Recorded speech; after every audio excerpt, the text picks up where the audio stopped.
ಅನುದಿನ ಅನುಕ್ಷಣ ಮನೆಯಲ್ಲೂ ಕಲಿಯೋಣ, ಕಲಿಕೆಯ ಹೊಸ ಹಾದಿಯಲಿ ಜೊತೆಗೂಡಿ ಹೆಜ್ಜೆಯ ಹಾಕೋಣ, ಸಂತಸದಿ ಕಲಿಯೋಣ ನಮ್ಮ ಹೆಮ್ಮೆಯ ಈ ಕ್ಲಾಸಿನಲ್ಲಿ.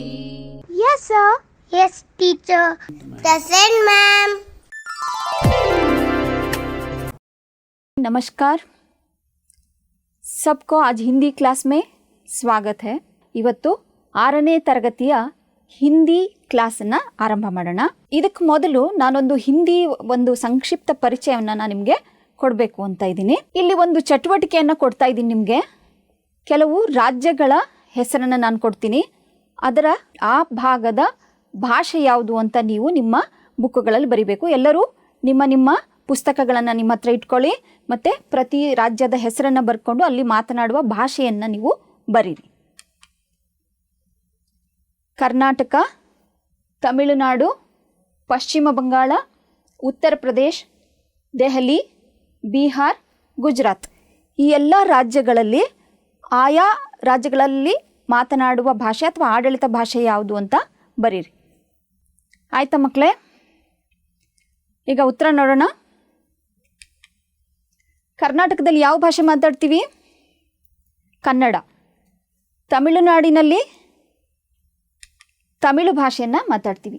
ಅದೇ ರೀತಿ ಪಶ್ಚಿಮ ಬಂಗಾಳದಲ್ಲಿ ಬಂಗಾಳಿ ಭಾಷೆಯನ್ನು ಮಾತಾಡ್ತೀವಿ. ಉತ್ತರ ಪ್ರದೇಶದಲ್ಲಿ ಹಿಂದಿ ಮಾತಾಡ್ತಾರೆ. ದೆಹಲಿ, ಅಲ್ಲಿಯೂ ಕೂಡ ಹಿಂದಿ ಭಾಷೆ ಇದೆ. ಬಿಹಾರ್, ಅಲ್ಲಿ ಹಿಂದಿ ಅಂದರೆ ಅದರಲ್ಲಿ ಭೋಜ್ಪುರಿ, ಅದು ಒಂದು ಹಿಂದಿಯ ಭಾಗವಾಗಿಯೇ ಇರುವಂತಹ ಭಾಷೆ.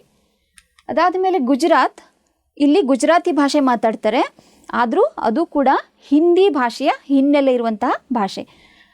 ಇಷ್ಟೆಲ್ಲ ಆದಮೇಲೆ ನಮಗೊಂದು ತಿಳ್ಕೊಬೇಕಾಗಿರೋ ಅಂಶ ಏನಂತಂದರೆ, ಇಡೀ ಭಾರತದಲ್ಲಿ ಹೆಚ್ಚು ಹೆಚ್ಚು ಮಾತನಾಡುವ ಜನರು ಯಾರು ಅಂತಂದರೆ ಹಿಂದಿ ಮಾತನಾಡುವವರು.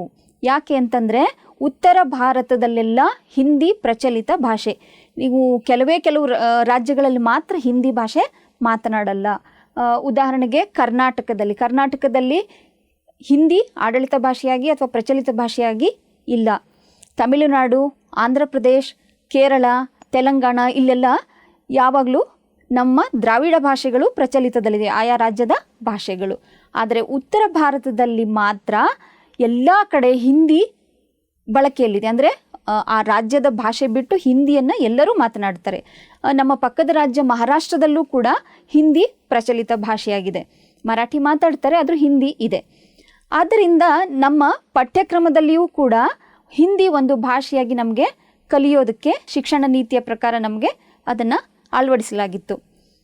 ಆದರೆ ಹಿಂದಿಯನ್ನು ಉತ್ತರ ಭಾರತದಲ್ಲಿ ಪ್ರಥಮ ಭಾಷೆಯಾಗಿ ಅಭ್ಯಾಸ ಮಾಡ್ತಾರೆ. ಆದರೆ ನಾವು ಹಿಂದಿ ಹೆಚ್ಚು ಮಾತನಾಡುವ ಜನರು ಇಲ್ಲದೇ ಇರೋ ಕಾರಣ ಇಲ್ಲಿ ತೃತೀಯ ಭಾಷೆ ಅಥವಾ ಕೆಲವು CBSE ಆ ಥರ ಎಲ್ಲ ಇದ್ದಾಗ ದ್ವಿತೀಯ ಭಾಷೆಯಾಗಿ ಅಧ್ಯಯನ ಮಾಡ್ತೀವಿ. ನೀವು ಇದೇ ಮೊದಲನೇ ವರ್ಷ ಹಿಂದಿ ಕಲಿಯೋಕ್ಕೆ ಹೊರಟಿದ್ದೀರ. ಅಂದರೆ ನಾವು ಈ ವರ್ಷನೇ ಹಿಂದಿ ಕಲಿತಾ ಇದ್ದೀವಿ 6ನೇ ಕ್ಲಾಸಲ್ಲಿ. 1ರಿಂದ 5ನೇ ಕ್ಲಾಸಲ್ಲಿ ನೀವು ಕನ್ನಡ ಮತ್ತು ಇಂಗ್ಲೀಷ್ ಭಾಷೆಯನ್ನು ಕಲ್ತಿದ್ರಿ. ಈ ವರ್ಷ ಇಲ್ಲಿ ಹಿಂದಿ ಭಾಷೆ ಬರುತ್ತೆ ನಿಮಗೆ.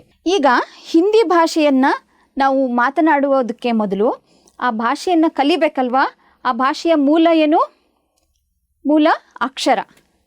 ಆ ಅಕ್ಷರಗಳನ್ನು ಕಲಿಬೇಕು ಅಂತಂದರೆ ಅವುಗಳ ಭಾಗಗಳನ್ನು ನಾವು ಅರ್ಥ ಮಾಡ್ಕೋಬೇಕು. ಇದನ್ನೇ ಅಕ್ಷರೋಕೆ ಅವಯವ ಅಂದರೆ ಅಕ್ಷರಗಳ ಭಾಗಗಳನ್ನು ನಾವು ಫಸ್ಟು ಕಲಿಬೇಕು. ಅಕ್ಷರದ ಬರವಣಿಗೆಯನ್ನು ನಾವು ಕಲಿಬೇಕು. ಈಗ ಉದಾಹರಣೆಗೆ ನಿಮ್ಮ ಪಠ್ಯಪುಸ್ತಕದಲ್ಲಿಯೇ ಇದೊಂದು ನೀಡಲಾಗಿದೆ. ನಿಮ್ಮ ಪಠ್ಯಪುಸ್ತಕದಲ್ಲಿ ಪೇಜ್ ನಂಬರ್ 1, 2 ಮತ್ತು 3 ಪ್ರಶ್ನೆ ಸಂಖ್ಯಾ 1, 2, 3, 4 ಈ ಥರ ಕೊಟ್ಟಿದ್ದಾರೆ. ಅದರಲ್ಲಿ ಮೊದಲನೆಯ ಪೇಜು ಇಲ್ಲಿ ಮೊದಲು ಸರಳ ರೇಖೆಗಳನ್ನು ಕೊಟ್ಟಿದ್ದಾರೆ. ಅಡ್ಡಗೆರೆ, ಉದ್ದಗೆರೆ, ಆಮೇಲೆ ಓರೆಯಾಗಿರುವಂಥ ಗೆರೆ, ಎಡದಿಂದ ಬಲಕ್ಕೆ ಅಥವಾ ಬಲದಿಂದ ಎಡಕ್ಕೆ, ಈ ರೀತಿ ಮೇಲಿನಿಂದ ಕೆಳಕ್ಕೆ ಗೆರೆ, ಅದನ್ನು ನೇರವಾಗಿ ಎಳೆಯೋದನ್ನು ನೀವು ಅಭ್ಯಾಸ ಮಾಡ್ಕೋಬೇಕು. ಅದೇ ರೀತಿ ಅಡ್ಡಗೆರೆಗಳು, ಆಮೇಲೆ ಓರೆಯಾದಂತಹ ಗೆರೆಗಳು, ಅದು ಎಡದಿಂದ ಬಲಕ್ಕೆ ಅಥವಾ ಬಲದಿಂದ ಎಡಕ್ಕೆ ಎರಡೂ ರೀತಿಯಲ್ಲಿ ನೀವು ಅಭ್ಯಾಸ ಮಾಡ್ಕೋಬೇಕು. ಆಮೇಲೆ ಈ ರೀತಿ ಅರ್ಧ ವೃತ್ತಾಕಾರದ ಇದನ್ನು ನೀವು ಈ ಥರ ಬರಿಬೇಕು. ಇದರಿಂದ ನಿಮಗೆ ಬರವಣಿಗೆಯಲ್ಲಿ ಹಿಡಿತ ಬರುತ್ತೆ, ಗ್ರಿಪ್ ಸಿಗುತ್ತೆ.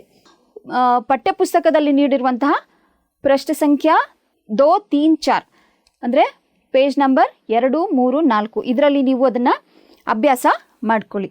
तो बच्चों हम अब वर्णमाला की तरफ आगे बढ़ेंगे. वर्णमाला में सबसे पहले स्वर अक्षर. तो स्वर क्या है? ನಾವು ವರ್ಣಮಾಲೆಯಲ್ಲಿ ಮೊಟ್ಟ ಮೊದಲು ಸ್ವರ ಅಕ್ಷರಗಳನ್ನು ಕಲಿಯೋಣ. ಹಾಗಿದ್ರೆ ಸ್ವರ ಅಂತ ಅಂದರೆ ಏನು? ಈಗ ನಾನು ಹಿಂದಿಯಲ್ಲಿ ಅದರ ಪರಿಭಾಷೆ ಅಥವಾ ವ್ಯಾಖ್ಯಾನ ಹೇಳ್ತಾ ಇದ್ದೀನಿ. जिन वर्णों के उच्चार में किसी और वर्ण की सहायता नहीं लेनी पड़ती उन्हें स्वर अक्षर कहते हैं. ಅಂದರೆ ಯಾವ ಅಕ್ಷರಗಳ ಉಚ್ಚಾರ ಮಾಡುವಾಗ ನಾವು ಬೇರೆ ಒಂದು ಅಕ್ಷರದ ಸಹಾಯವಿಲ್ಲದೆ ಉಚ್ಚರಿಸಲ್ಪಡುತ್ತವೋ ಅಂತಹ ಅಕ್ಷರಗಳನ್ನು ನಾವು ಸ್ವರ ಅಂತ ಕರಿತೀವಿ. ನಾವು ಸ್ವರಗಳನ್ನು ಉಚ್ಚಾರ ಮಾಡಬೇಕಾದಾಗ ಅಲ್ಲಿ ಹೆಚ್ಚು ಈ ಮುಖದ ಅಂಗಾಂಗಗಳನ್ನು ನಾವು ಹೆಚ್ಚು ಬಳಕೆಯಲ್ಲಿ ತರಲ್ಲ. ಸರಳವಾಗಿ ಅದನ್ನು ಉಚ್ಚರಿಸಬಹುದಾದಂತಹ ಅಕ್ಷರಗಳು ಸ್ವರಗಳು. ನೀವು ಈಗ ನಾನು ಓದ್ತೀನಿ, ನೀವು ಕೂಡ ಅದನ್ನು ಹೇಳಿ ಆಮೇಲೆ ಅದನ್ನು ಅಭ್ಯಾಸ ಮಾಡಿ, ಹೇಳೋದನ್ನು ಮತ್ತು ಅದನ್ನು ಕಲೀರಿ. ಅ, ಆ, ಇ, ಈ, ಉ, ಊ, ರಿ. ಇಲ್ಲಿ ರು ಅಂತ ಉಚ್ಚರಿಸಬಾರ್ದು, ರಿ. ಎ, ಐ, ಓ, ಔ, ಅಂ, ಅಹ. ಮಕ್ಕಳೇ ಇಲ್ಲಿ ಒಂದು ಗಮನಿಸಿ, ನೀವು ಕನ್ನಡ ಸ್ವರಗಳಲ್ಲಿ ಬರುವಂತಹ ಅಕ್ಷರಗಳಷ್ಟೇ ಇಲ್ಲಿ ಅಕ್ಷರಗಳಿಲ್ಲ. ಎಲ್ಲಿ ಅಂದರೆ ಎ ಆದಮೇಲೆ ನಿಮಗೆ ಕನ್ನಡದಲ್ಲಿ ದೀರ್ಘ ಎ ಅಂತ ಬರುತ್ತೆ, ಆದರೆ ಇಲ್ಲಿ ಎ, ಐ, ಇದಾದಮೇಲೆ ಓ, ಓ ಆದ ನಂತರ ಓ ದೀರ್ಘ ಬರಲ್ಲ, ಔ ಅಕ್ಷರ ಇದೆ, ಓ, ಔ. ಆನಂತರ ಅಂ, ಅಹ. ನಿಮಗೆ ತಿಳಿದಿರೋ ಹಾಗೆ ಅಂ ಮತ್ತು ಅಹ ಇವೆರಡು ಅಯೋಗವಾಹಗಳು ಅಂತ ಕರಿತೀವಿ. ಅಂ ಅನುಸ್ವಾರ, ಅಹ ವಿಸರ್ಗ. ಹೀಗೆ ಈ ಸ್ವರಗಳನ್ನು ನಾವು ಈಗ ಓದಿದ್ವಿ. ಸ್ವರದಲ್ಲಿ 3 ಪ್ರಕಾರ ಇರುತ್ತೆ. स्वर में 3 प्रकार हैं. उच्चार के आधार पर सिर्फ 2 प्रकार हैं. ಅಂದರೆ ಸ್ವರಗಳನ್ನು ನಾವು ವರ್ಗೀಕರಣ ಮಾಡಿದ್ರೆ ಉಚ್ಚಾರಗಳ ಆಧಾರದ ಮೇಲೆ ನೋಡಿದರೆ ಕೇವಲ 2 ಪ್ರಕಾರಗಳು. ಯಾವುದ್ಯಾವುದು ಅಂತಂದರೆ ಹ್ರಸ್ವಸ್ವರ, ದೀರ್ಘಸ್ವರ. ಹ್ರಸ್ವಸ್ವರ, ದೀರ್ಘಸ್ವರ. ಆದರೆ ಸಮಯದ ಆಧಾರದ ಮೇಲೆ ಅದನ್ನು ವರ್ಗೀಕರಣ ಮಾಡಿದ್ರೆ ಅದು 3 ಪ್ರಕಾರ ಬರುತ್ತೆ. ಅದರಲ್ಲಿ ಹ್ರಸ್ವಸ್ವರ, ದೀರ್ಘಸ್ವರ ಮತ್ತು ಪ್ಲುತಸ್ವರ. ಅಂದರೆ ಇಲ್ಲಿ ನಾನು ಸ್ವಲ್ಪ ನಿಮಗೆ ವಿವರಣೆ ಕೊಡ್ತಾ ಇದ್ದೀನಿ. ಉಚ್ಚಾರದ ದೃಷ್ಟಿಯಿಂದ ಅಂತಂದರೆ ಹ್ರಸ್ವಸ್ವರ ಅಂತಂದರೆ ನಾವು ಆ ಸ್ವರಗಳನ್ನು ನಿಧಾನವಾಗಿ ಅಂತಂದರೆ ಕಡಿಮೆ ಸಮಯದಲ್ಲಿ ಅದನ್ನು ಉಚ್ಚರಿಸ್ತೀವಿ. ಅಂದರೆ ಅ, ಇ, ಉ, ರಿ ಈ ಥರ. ಆದರೆ ದೀರ್ಘ ಸ್ವರಗಳನ್ನು ಇನ್ನೂ ಸ್ವಲ್ಪ ಉದ್ದ ಕೇಳ್ಕೊಂಡು ಅದನ್ನು ಉಚ್ಚರಿಸ್ತೀವಿ.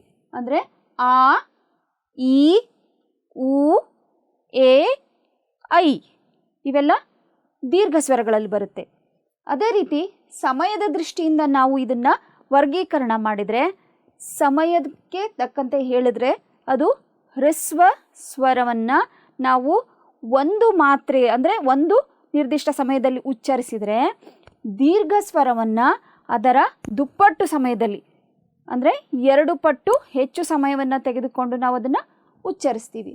ಅದೇ ಪ್ಲುತಸ್ವರ ಬಂದರೆ ಪ್ಲುತಸ್ವರವನ್ನು ಅದರ 3 ಪಟ್ಟು ಹೆಚ್ಚು ಸಮಯವನ್ನು ತಗೊಂಡು ನಾವು ಅದನ್ನು ಉಚ್ಚರಿಸ್ತೀವಿ. ಅಂದರೆ ಹ್ರಸ್ವ, ದೀರ್ಘ, ಪ್ಲುತ ಇವಕ್ಕೆ ಸಮಯ ಹೆಚ್ಚು ತಗೊಳ್ತಾ ಹೋಗೋದನ್ನು ನಾವಿಲ್ಲಿ ನೋಡ್ತೀವಿ. ಇದು ಸಮಯದ ದೃಷ್ಟಿಯಿಂದ 3 ಪ್ರಕಾರ, ಉಚ್ಚಾರದ ದೃಷ್ಟಿಯಿಂದ ಕೇವಲ 2 ಪ್ರಕಾರ ಸ್ವರಗಳು ಇರುತ್ತವೆ.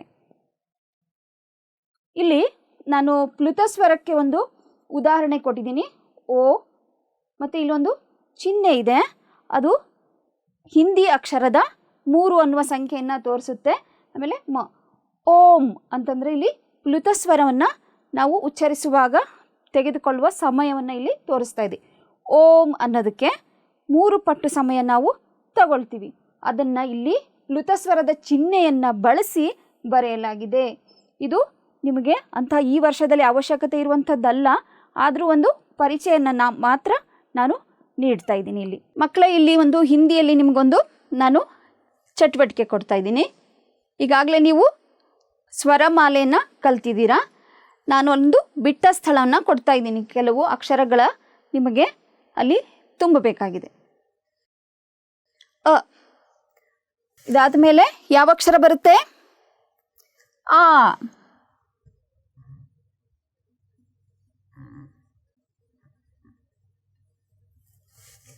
ಆ.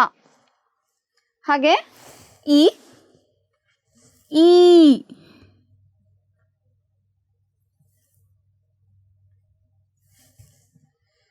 ಆಮೇಲೆ ಯಾವ ಅಕ್ಷರ ಬರುತ್ತೆ ಹೇಳಿ ಮಕ್ಕಳೇ? ಉ.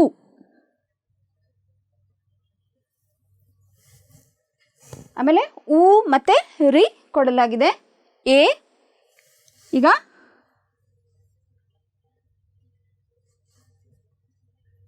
ಐ.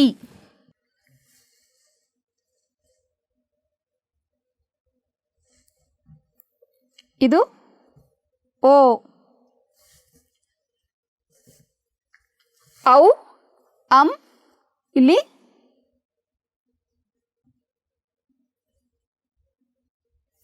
ಅಹ. ಅ, ಆ, ಇ, ಈ, ಉ, ಊ, ಋ, ಎ, ಐ, ಓ, ಔ, ಅಂ, ಅಹ. ಇಲ್ಲಿ ಸ್ವರಮಾಲೆ पूर्ण आयतु अल्वा। बच्चों हम अब आगे बढ़ेंगे व्यंजन की तरफ। व्यंजन क्या है? व्यंजन का अर्थ क्या है? जिन वर्णों का उच्चार स्वरों की सहायता से किया जाता हो उन्हें व्यंजन कहते हैं। ವ್ಯಂಜನ ಅಂದರೆ ಏನು? ವ್ಯಂಜನ ಅಕ್ಷರಗಳ ಅರ್ಥ ನೀವೀಗ ತಿಳ್ಕೊಬೇಕಾಗಿದೆ. ವ್ಯಂಜನದ ವ್ಯಾಖ್ಯೆ ನಾನು ಹೇಳ್ತಾ ಇದ್ದೀನಿ, ತಿಳ್ಕೊಳ್ಳಿ ಮಕ್ಕಳೇ.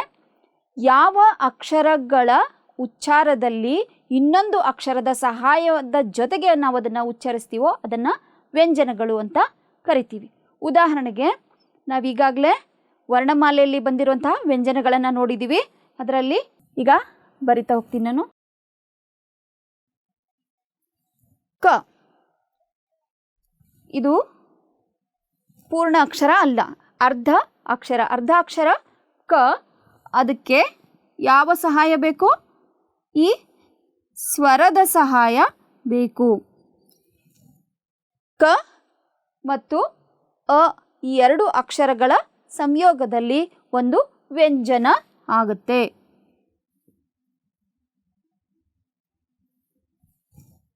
ಕ ಪ್ಲಸ್ ಅ ಕ. ಇಲ್ಲಿ ಕ ಅರ್ಧ ಅಕ್ಷರ, ಪೂರ್ಣತೆ ಇಲ್ಲ, ಅದು ಸ್ವರದ ಸಹಾಯದಿಂದ ಪೂರ್ಣಾಕ್ಷರವಾಗಿ ಬರುತ್ತೆ. ಅದೇ ರೀತಿ ಇನ್ನೊಂದು ಅಕ್ಷರ ಬರಿತೀನಿ ನಾನು.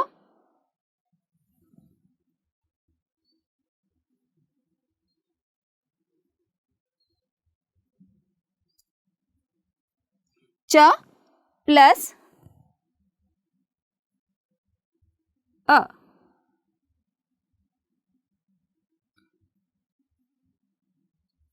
ಚ ಅಂದರೆ ಇದು ಅರ್ಧ ಅಕ್ಷರ ಚ, ಅದರ ಜೊತೆ ಅ ಸೇರಿ ಚ ಆಗಿದೆ.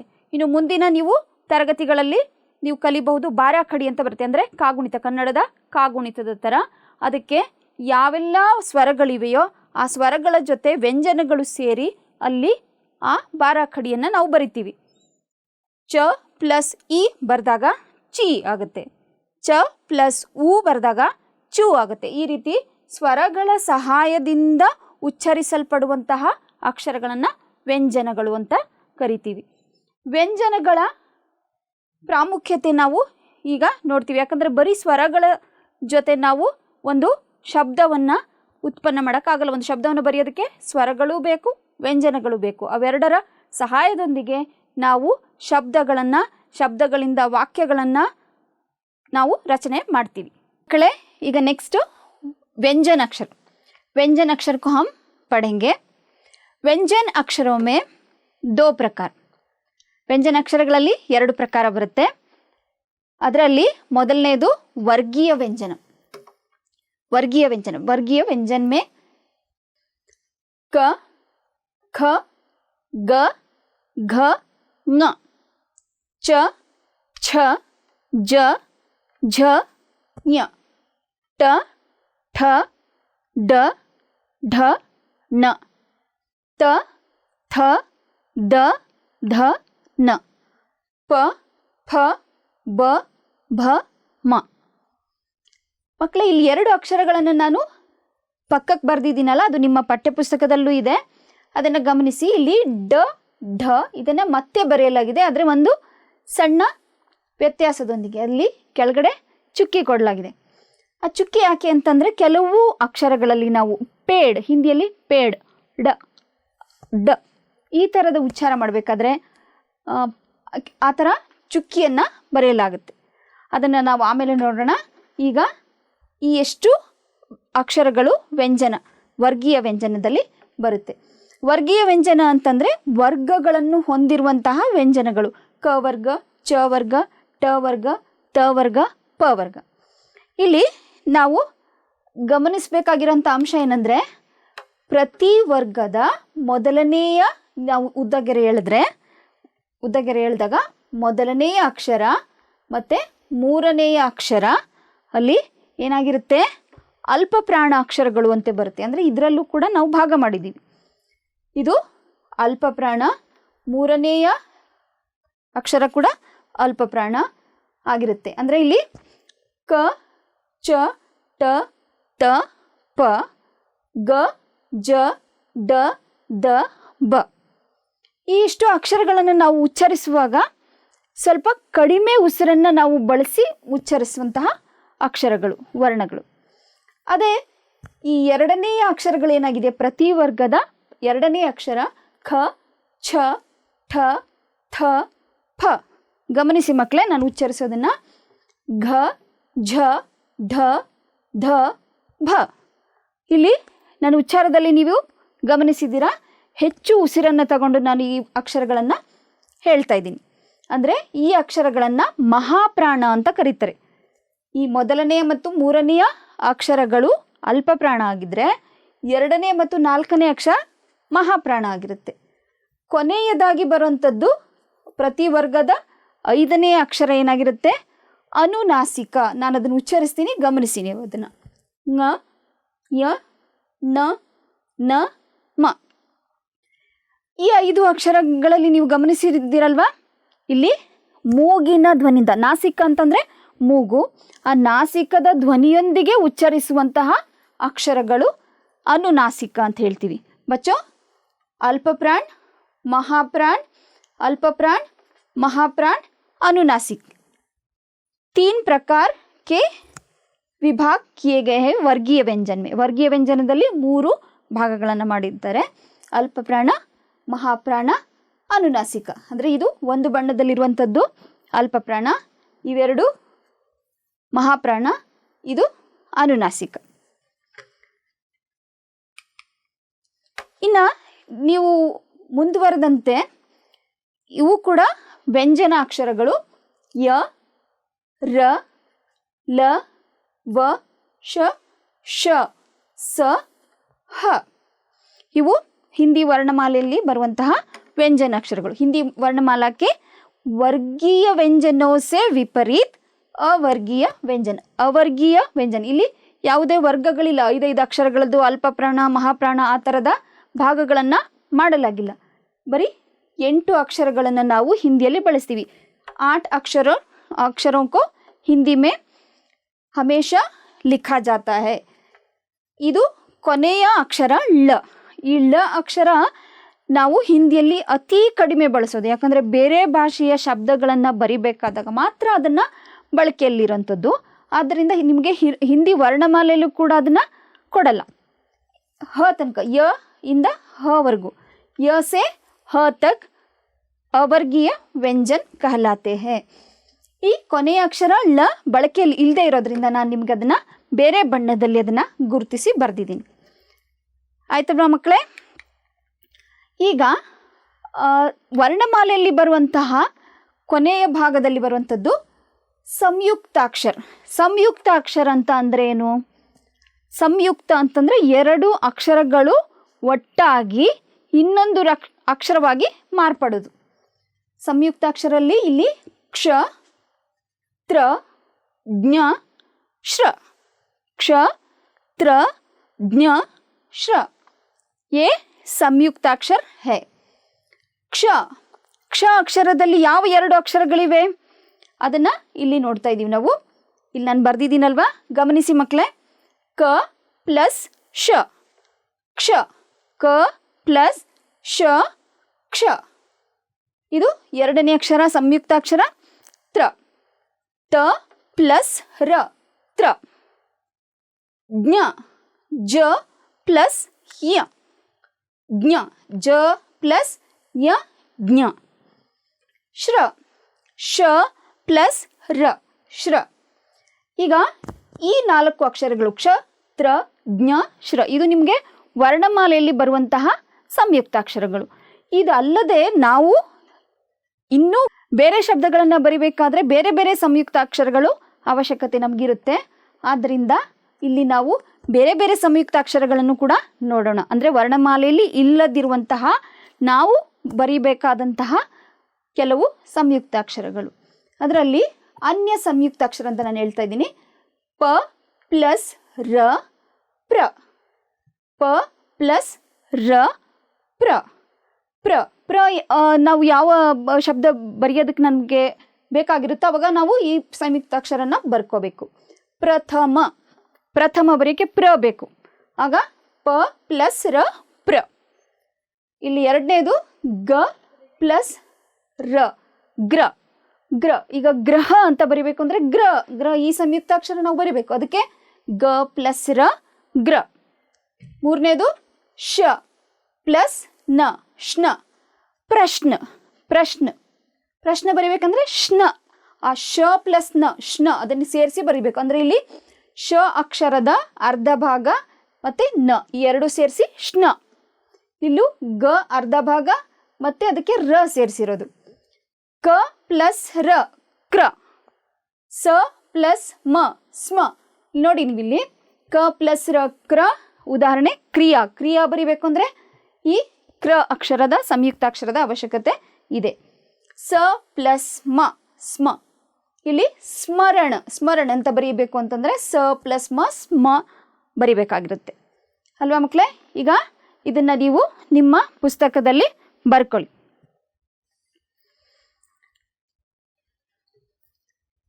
ಬರ್ದಾಯ್ತಲ್ವ ಮಕ್ಕಳೇ. ನಿಮಗೊಂದು ನಾನು ಚಟುವಟಿಕೆ ಕೊಡ್ತಾ ಇದ್ದೀನಿ, ಇದನ್ನು ಕೂಡ ನೀವು ಬರ್ಕೋಬೇಕು. ನಾನು ಅದನ್ನು ಎರಡೆರಡು ಬಾರಿ ಹೇಳ್ತಾ ಇದ್ದೀನಿ, ಅದನ್ನೇ ನೀವು ನೋಡಿಕೊಂಡು ಬರೀರಿ. ಪ, ಚ, ಬ, ಮ, ಝ, ಕ, ಭ, ಘ, ನ, ಗ, ನ, ङ, ತ, ಧ, ಢ, ಞ, ಮ, ಫ, ಠ.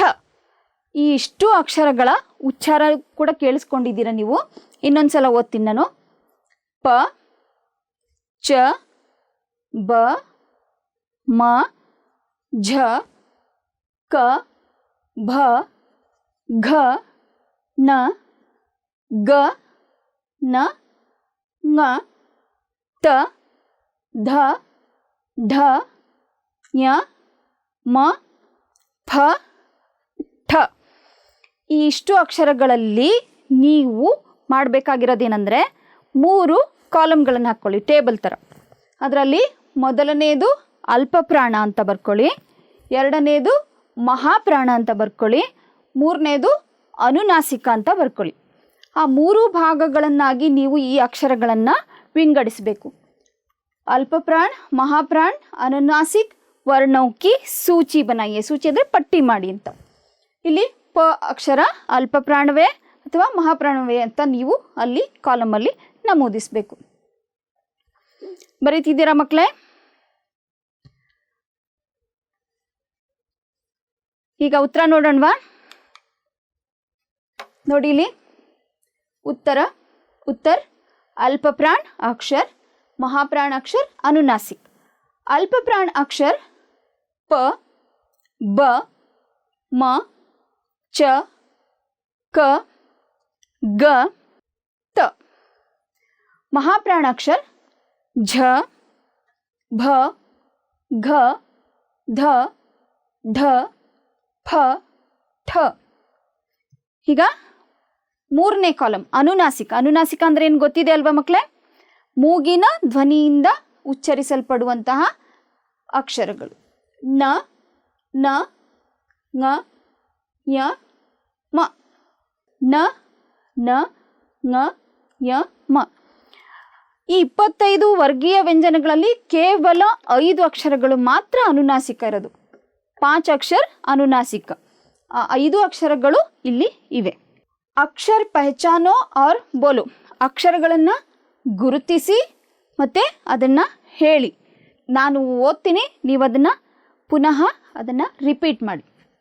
ಅ ಎ ರಿ ಅಂ ಐ ಈ ಆ ಈ ಉ ಓ ಅಹ ಉ ಔ ಕ ಚ ಟ ತ ಪ ಯ ಶ ಖ ಛ ಠ ಥ ಫ ರ ಶ ಗ ಜ ಡ ದ ಬ ಲ ಸ ಘ ಝ ಢ ಧ ಭ ವ ಹ ङ ಯ ನ ನ ಮ ಉ ನ ಸ ವ ಯ ಪ ದ